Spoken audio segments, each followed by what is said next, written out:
오늘 본문 고린도후서 9장 6절 7절에 이것이 곧 적게 심는 자는 적게 거두고 많이 심는 자는 많이 거둔다 하는 말이로다. 각각 그 마음에 정한 대로 할 것이요 인색함으로나 억지로 하지 말지니 하나님은 즐겨내는 자를 사랑하시느니라 했습니다. 바울이 고린도 교회를 향해서 헌금을 권면하는 내용입니다. 고린도 교회가 예루살렘에 큰 기근이 생겨 어려움에 처했다는 소식을 듣고 안타까운 마음으로 예루살렘 교회를 돕기로 했습니다. 그래서 고린도 교회는 예루살렘 교회를 위해서 헌금할 마음을 가졌던 것입니다. 그래서 바울은 그들의 그 마음을 칭찬하고 격려하면서 그 구제하는 헌금에 참여하라고 독려하는 말씀인 것입니다. 그러면서 7절에 각각 그 마음에 정한 대로 할 것이요 인색함으로나 억지로 하지 말지니 하나님은 즐겨내는 자를 사랑하시느니라 했습니다. 헌금은 하나님 앞에서 하는 것입니다. 구제를 하거나 성교를 위한 헌금을 드려도 하나님 앞에서 하는 것이 됩니다. 그러니까 하나님을 향한 마음으로 해야 한다는 것입니다. 그게 어떤 마음이냐? 이게 아주 중요합니다.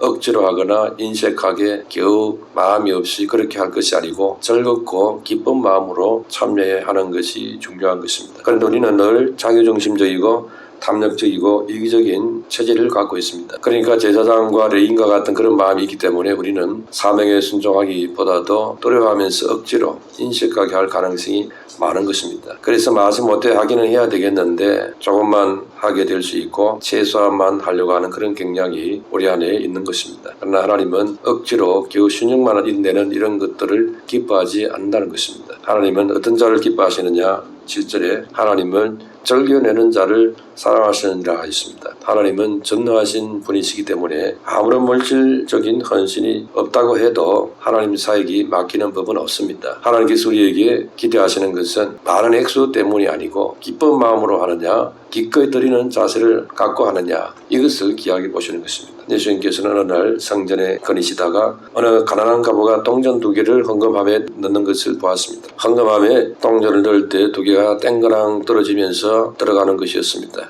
그런데 반면에 잠시 후에 돈 많은 부자가 와서 그 헌금기에 헌금을 넣었습니다. 그때 헌금 들어가는 소리가 자르르 하면서 소리가 성전 안에 가득하게 퍼져나갔습니다. 가부의 헌금하는 소리하고 부자의 헌금하는 소리가 너무나 대조적으로 들렸습니다. 부자의 헌금 소리에 가부가 주눅이 들고 위축될 수 있었던 것입니다. 그런데 놀랍게도 예수님은 가난한 가부의 헌금을 오히려 칭찬해 주었습니다. 왜냐니까 이 여인은 없는 가운데서도 자신의 생활비 전부를 다 넣은 것이라고 말씀해 주었습니다. 그러니 헌금이란 것은 절대적인 액수가 많으냐 적느냐 이게 아니고 그 사람의 형편과 수준에 비추어서 얼마나 크게 하고 마음을 담아서 하느냐 이게 중요하다는 것입니다. 하나님은 이것을 보시는 것입니다. 그러니 하나님이 보시는 것이 정확한 것입니다. 그러므로 사람들은 하나님 앞에 속일 수가 없습니다. 그러면 헌금할 때 어떻게 해야 최선을 다하는 중심으로 할 수 있는 것이냐? 그것은 우리가 부모님을 어떻게 대해야 되느냐 이걸 보면은 답이 나오는 것입니다. 부모님이 자녀를 어떻게 사랑해 줍니까? 부모는 자녀를 사랑할 때에 자신의 모든 걸 다 바쳐서 사랑을 합니다. 자녀를 위한 것이라면은 아까운 생각을 하지 않습니다. 그리고는 아낌없이 더 주고자 하지요.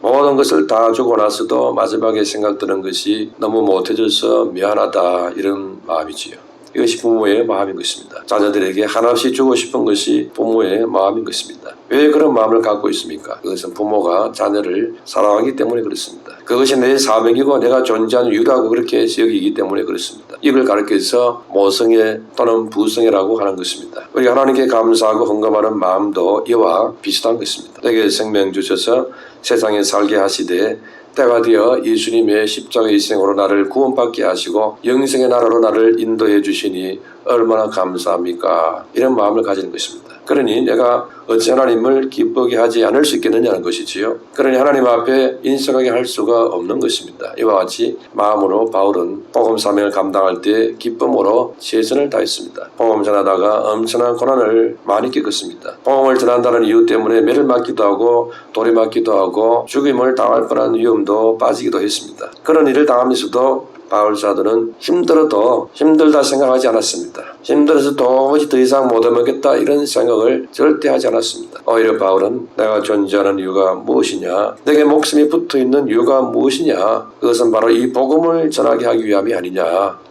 이렇게 생각을 했습니다. 이것이 은혜를 제대로 아는 자의 자세인 것입니다. 우리 하나님께 헌금을 할 때 자세도 그런 자세로 하는 것입니다. 첫 번째로 헌금의 기준은 11조인 것입니다. 11조 헌금은 하늘 문이 열리게 하는 복이 있습니다. 말라기 3장 8절 10절에 보면은 사람이 어찌 하나님의 것을 도둑질하겠느냐 그러나 너희는 나의 것을 도둑질하고도 말하기를 우리가 어떻게 주의 것을 도둑질하였나이까 하는도다. 이는 그 11조와 봉은 물이라 너희 곧 온 나라가 나의 것을 도둑질하였으므로 너희가 저주를 받았느니라. 만군의 여호와가 이르노라 너희의 온전한 11조를 창고에 들여 나의 집에 양식이 있게 하고 그것으로 나를 시험하여 내가 하늘 문을 열고 너희에게 복을 쌓을 것이 없도록 붙지 아니하나 보라 했습니다. 성도라는 것은 구별된 자 또는 거룩한 물이라는 뜻입니다. 우리를 세상에서 불러내서 예수님 안에서 하나님 자녀가 되게 만들었습니다. 그래서 성도는 세상에 살고 있지만은 실은 세상에 속한 자가 아니고 하나님께 속한 천국 백성입니다. 그렇기 때문에 성도는 하나님 것과 나의 것을 구분할 줄 알아야 되는 것입니다. 하나님은 하나님께 드리는 물질에 대해서 아주 소중히 보십니다. 그것은 그 물질이 있는 곳에 마음이 있기 때문에 그렇게 보시는 것입니다. 11조는 나의 모든 소유가 하나님의 것임을 표현하는 믿음의 고백이 되는 것입니다. 그러니까 하나님의 것 중에 일부를 돌려드리는 믿음의 표현인 것입니다. 그러므로 11조는 순전히 하나님의 것입니다. 따라서 11조를 가지고 선교를 하거나 구제를 하거나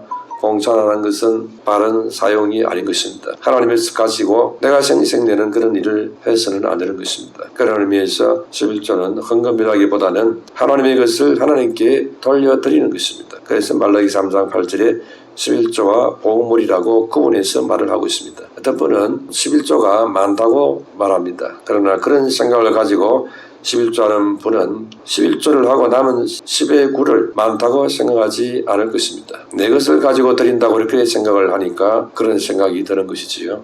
그러니 10분의 1도 많아 보이는 것입니다. 그러므로 생각의 기본이 아주 잘못되어 있는 것임을 알 수 있습니다. 사실은 모두가 다 100% 하나님의 것입니다. 하나님의 것인데 나에게 10분의 9나 쓰라고 하시니 하나님 내게 너무나 많이 주셔서 감사합니다. 이렇게 해야 옳은 고백이고 옳은 판단이고 옳은 마음의 자세인 것입니다. 세계적인 치약 콜게이트를 창설한 자는 콜게이트라는 사람입니다. 이 사람은 영국에서 출생했는데 아버지는 중풍병자였고 어머니는 폐병 환자였습니다. 콜게이트는 어릴 때 거지같이 방황하다가 미국으로 가는 여객선에 짐짝 사이 숨어 미륵국을 시도했습니다. 배에서 발각이 돼서 붙잡혀가 문초를 받았습니다. 그래서 나는 우리 아버지가 중풍병자요 우리 어머니는 폐병으로 고생하여 먹을 것이 없어요. 방황하다가 미국으로 가고 싶어서 몰래 배를 탔습니다. 이렇게 고백을 했습니다. 선장이 그 말을 듣고 이 콜게이트의 형편을 딱하게 여겨서 이렇게 말했습니다. 그러면 너는 이제 내 아들 될 수 있겠느냐 물었습니다. 그러자 이 콜게이트는 예 허락해 주시면 그렇게 하겠습니다. 그래서 콜게이트는 그때부터 선장의 양아들로 입적이 됩니다. 그 후에 선장이 늙어서 이제 활동을 못하자 그 배를 팔아서 치약 공장을 시작을 했습니다. 공장이 잘 되어서 큰 부자가 된 것입니다. 그래서 유명한 콜게이트 치약 회사 이름을 갖게 된 것이지요.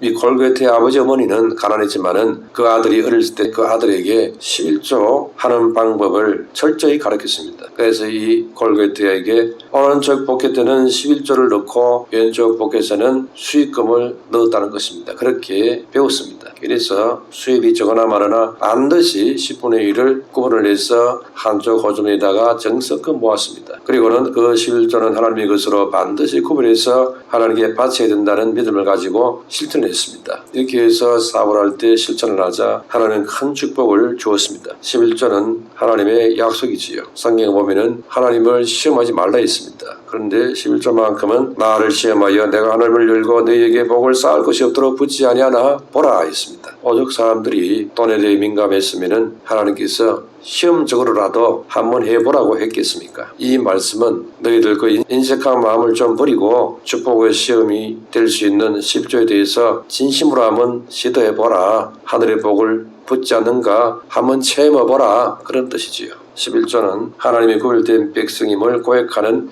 신앙의 표식입니다. 말라기 3장 8절에 사람이 어찌 하나님의 것을 도둑질하겠느냐 그러나 너희는 나의 것을 도둑질하고도 말하기를 우리가 어떻게 주의 것을 도둑질하였나이까 하는도다. 이런 곳 11조와 복음물이라 있습니다. 11조는 처음부터 시작을 해야 됩니다. 나중에 집사되고 나서 해야지 이러다가 결국 못합니다. 아예 자녀들이 어릴 때부터 11조를 생활하도록 가르쳐야 됩니다. 어떤 사람은 정해진 월급은 11조를 하면서 보너스나 생각지 않은 수입은 안 하는 경우가 있습니다. 이런 자세는 그야말로 작은 복은 받을 수 있지 못하지만 큰 복을 받을 그릇이 못된다는 표현이 될 수도 있습니다. 하나님의 것은 크든 작든 반드시 하나님께 반드시 드리는 그것이 당연하다고 생각해야 되는 것입니다. 성도의 신앙 고백은 마음으로 믿는 것을 입술로 고백하는 것입니다. 온전한 11조를 드리는 이 행동으로 하나님 앞에 신앙의 표현을 드리는 것입니다. 이 고백을 통해서 하나님께 약속하신 축복을 누리며 살아가는 신앙이 되시기를 축원합니다. 두 번째로 연보는 선한 씨앗을 심는 주님을 향한 믿음의 행위가 되는 것입니다. 이 연보는 곧 봉헌물을 가리키는 것입니다. 11조와 연보,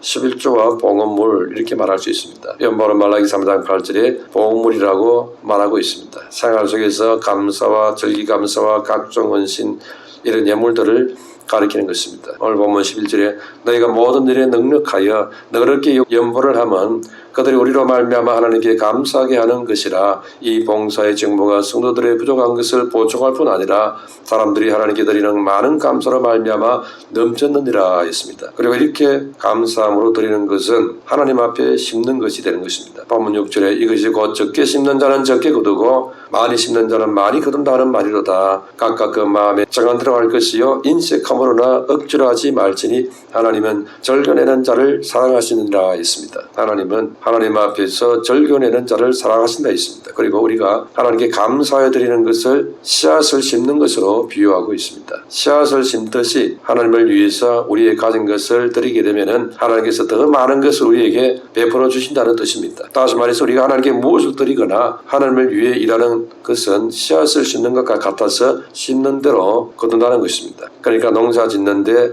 적용되는 주수의 원리가 영적인 삶에도 똑같이 적용된다는 것입니다. 그러므로 바울이 권면하기를 하나님께 많이 드리기를 힘쓰라 했습니다. 그리고 드릴 때에는 주수의 원리를 생각하면서 기쁜 마음으로 드리라 했습니다. 농부가 씨앗을 심을 때는 가장 좋은 씨앗을 골라서 사용하지요. 그와 같이 하나님께 축복의 씨앗을 심을 때는 가장 좋은 것을 골라서 드리는 것이 옳은 자세라는 것입니다. 말라기 2장 8절에 만군의 여호와가 이르노라 너희가 눈먼 희생제물을 바치는 것이 어찌 악하지 아니하며 저는 그 병든 것을 드리는 것이 어찌 악하지 아니하냐.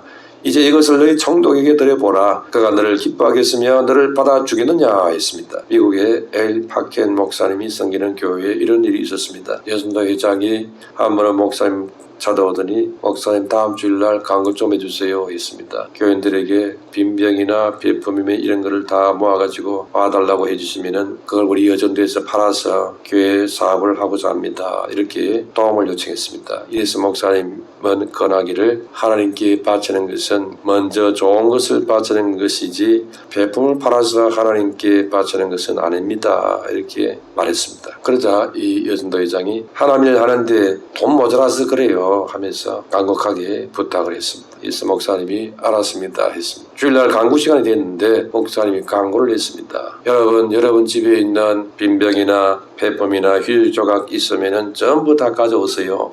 그걸 모아 팔아서 우리 여전도 회장님 살림살이 좀 보태주려고 합니다. 회장님 용돈 좀 마련해 드리려고 합니다 했습니다. 예배가 끝나자 여전도 회장이 불만이 가득 찬 모습으로 득달같이 목사님께 찾아왔습니다. 그리고 항의하듯이 말했습니다. 목사님, 나를 어떻게 보고서 그런 소리를 하십니까? 어떻게 그런 모욕을 주실 수가 있습니까? 온 교회 앞에 그게 지금 무슨 말씀이십니까? 나를 거지로 아셨나요? 자존심 상해서 교회 이제 더 못 다니겠어요. 이렇게 말했습니다. 예사 목사님이 조용히 웃으면서 말했습니다. 회장님, 그 빈병 팔아서 모은 돈으로 회장님이 있으면 자존심이 상하고 하나님이 있었으면은 그럼 자존심도 안 상하겠습니까? 하나님은 자존심도 얻는 분인 줄로 알았습니까? 했습니다. 그래도 이 여전도 회장이 화가 안 풀렸어요. 이해가 안 된다는 겁니다. 그래 자기는. 그래도 그렇지. 그렇게 대놓고 말을 할 수 있냐는 거지요. 그래서 하나님이 이제 해결해 주십니다. 밤에 잠을 자는데 꿈을 꾸었습니다. 꿈에 천국에 가게 되었습니다. 그곳에는 많은 교인들의 천국집이 보였습니다. 황금집으로 지은 집사람의 집, 진주 보석으로 지은 권사님 집, 집사님 집들이 가득하게 있었는데 자기 집은 거기서 안 보이더라는 거지요. 그래서 동네가 끝나가는 저 아래 동네에 가보니까 기둥은 병 조각이 부서져서 세워져 있고 벽은 휴지 조각이 뜯어서 갖다 붙어져 있는 그런 집이 있었습니다. 아니 이게 누구 집이지 하고 가까이 가서 보니까 문패에 자기 이름이 큼지막하게 써 있더라는 거지요. 깜짝 놀래가지고 잠을 깼습니다. 그리고는 깨달았습니다. 아하, 하나님 앞에 이렇게 해서 안 되는 것이구나. 목사님 말씀이 옳구나. 내가 잘못했구나 하고 회개했다는 것입니다. 하나님을 가장 먼저 가장 중심 자리에 높여서 살아가는 그런 삶을 살아가야 한다는 것입니다. 하나님을 함부로 대하고 쉽게 생각하고 해서 안 되는 것입니다. 아니 어른들 대할 때도 그렇게 하지 않으면서 시장님이나 도지사님이나 대통령님 대할 때도 그렇게 안 하면서 하나님은 그보다 더 못하게 그렇게 대한다니 이게 있을 수 없는 자세지요. 우리가 하나님 눈에 안 보인다고 함부로 생각하고 함부로 판단하고 대할 때가 있다는 것을 알아야 되는 것입니다. 그래서 우리 하나님께 11조를 드리고 연보를 한다, 고제를 한다 하는데 가장 귀한 것으로 가장 좋은 것으로 그렇게 심어야 하는 것이죠. 그래야 풍성한 결실이 돌아오게 되는 것입니다. 세 번째로 우리가 가진 물질로 하나님께 영광을 돌리는데 사용하도록 힘써야 됩니다. 우리는 물질을 탐욕의 대상으로 삼지 말아야 됩니다. 그래서 예수님은 유산 문제로 분쟁하는 형제가 예수님께 찾아왔지요. 그때에 예수님은 그 형제에게 충고를 했습니다. 누가복음 12장 13절 14절에 무리 중에 한 사람이 이르되 선생님 내 형을 명하여 유산을 나와 나누게 하소서 하니 이르시되 이 사람아 누가 나를 너희의 재판장이나 물건 나누는 자로 세웠느냐 하시고 있습니다. 물질에 대한 탐욕을 경계하고 오히려 천국을 사모해야 된다는 것입니다. 동생도 아버지 유산을 물려받을 자격이 있습니다. 동생 요구가 틀린 것은 아닙니다. 정당하지만은 그러나 예수님은 더 근본적인 말씀을 주었습니다. 누가복음 12장 15절에 그들에게 이르시되 삼가 모든 탐심을 물리치라 사람의 생명이 그 소유에 넉넉한 데 있지 아니하니라 하시고 있습니다. 재물을 많이 모으고 차지한다고 해서 진정한 생명을 얻는 것은 아닌 것입니다. 그래서 사람의 생명은 물질의 소유에 있지 않다는 것입니다. 그래서 예수님이 비유로 말씀해 주었습니다. 누가복음 12장 16절에 19절에 보면은 또 비유로 그들에게 말하여 이르시되 한 부자가 그 밭에 소출이 풍성하며 심중에 생각하여 이르되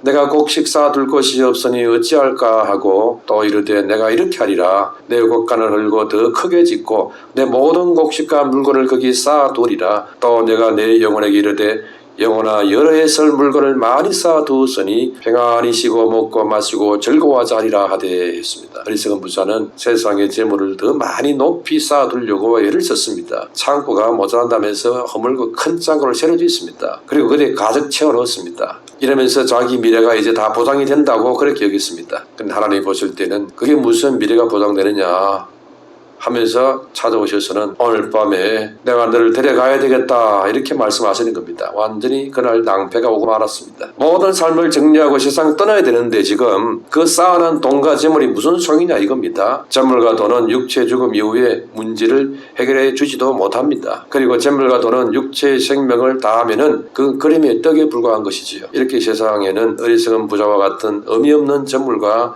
돈을 무작정 쌓아가는 불쌍한 사람들이 많이 있습니다. 내가 혹시 돈 모으는 재미, 아파트 평수 넓혀가는 재미, 고급 차량, 고급 핸드백 마련하는 재미로 살고 있지는 않는지 한번 살펴볼 필요가 있습니다. 오늘 예수님 우리에게 이렇게 말씀하십니다. 누가복음 12장 20절 21절에 하나님은 이르시되 어리석은 자야 오늘 밤에 내 영혼을 도로 찾으리니 그러면 내 준비한 것이 누구의 것이 되겠느냐 하셨으니 자기를 위하여 재물을 쌓아두고 하나님께 대하여 부여하지 못한 자가 이와 같으니라 했습니다. 부자들이 왜 낭패를 당하느냐? 하늘에 부활을 쌓지 않고 땅에다가 부활을 쌓기 때문에 그렇습니다. 땅에 쌓은 그 재물은 결국 죽으면 하나도 못 가져가지요. 내 것이 안 됩니다. 다 내려놓고 두고 가야 됩니다. 그렇다면 땅의 돈과 재물을 영원히 소유하는 방법이 없느냐?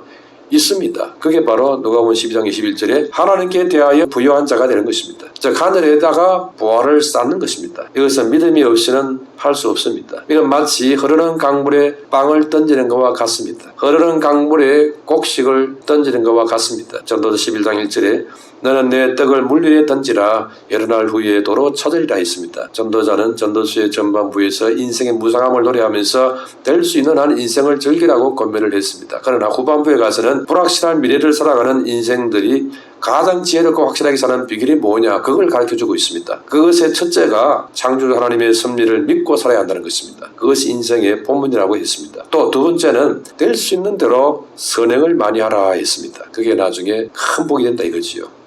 요한 웨슬리도 목회 시절에 초기에는 복을 많이 받으러 이 설교를 했답니다. 그런데 목회 말기에 가서는 복을 많이 나눠주는 사람이 되라고 그렇게 설교를 했다는 것입니다. 그래서 내 떡을 물 위에 던지라. 그야말로 이 땅에서 하나님의 이름으로 선행을 많이 행하라. 그러면 그것이 다 결국 너에게 다 돌아오게 되어진다. 그게 진짜 찾는 것이 되고 죽어도 그것은 내 것이 되는 것이다. 그런 말씀인 것입니다. 내 떡을 물 위에 던지라, 이 말은 무슨 말입니까? 물고기에 밥을 던져주게 되면은 먼 훗날 낚시꾼이 또 어부들이 그 고기를 잡아먹게 되는 것입니다. 또 홍수가 범람할 때에 강물의 곡식의 씨를 뿌리게 되어지면은 하류 지방의 사람들이 그 곡식을 걷어먹게 되는 거지요.